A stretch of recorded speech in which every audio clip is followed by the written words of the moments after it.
So now we will discuss another variant of loops which is known as the while loop.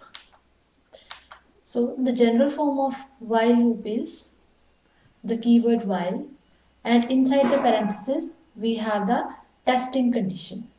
Okay, and the body of the loop contains the statement or the set of statements which are to be iterated. Okay, so you might have a question in mind that where have those initialization expression and the increment decrement expression have gone.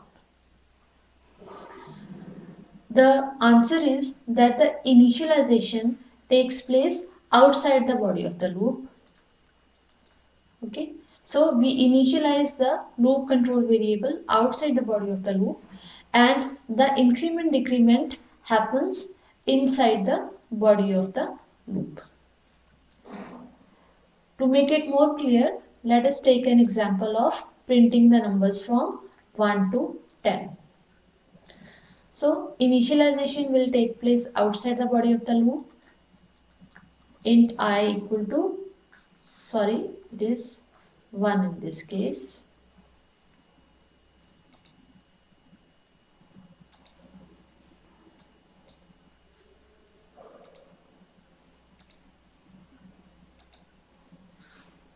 So I have initialized the loop variable to 1. Then we can start the loop while in the parenthesis we have the condition. What is the condition?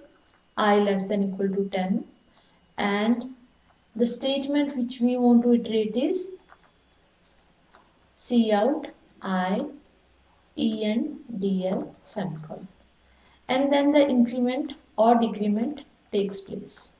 So in this case we will increment I plus plus. Okay.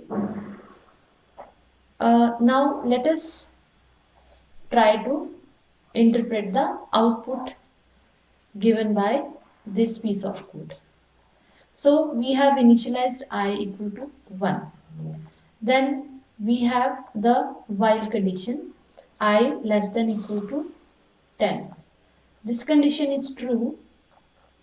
So we enter the body of the loop and execute the statements inside the body of the loop.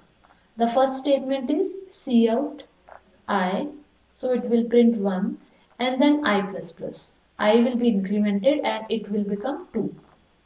Okay, so in this way we have completed one iteration. Again, it goes for the next iteration. The condition check is the first step. The condition is true. The second is printing the value of I, and the third is I plus plus. I becomes 3 now. Again, the same thing will be repeated. The condition check, the printing of I's value, and the increment.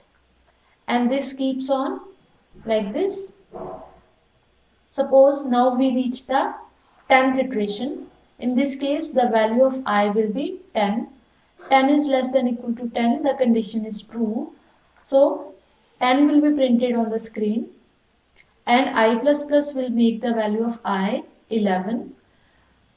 In the next iteration, the condition check 11 less than equal to 10 becomes false.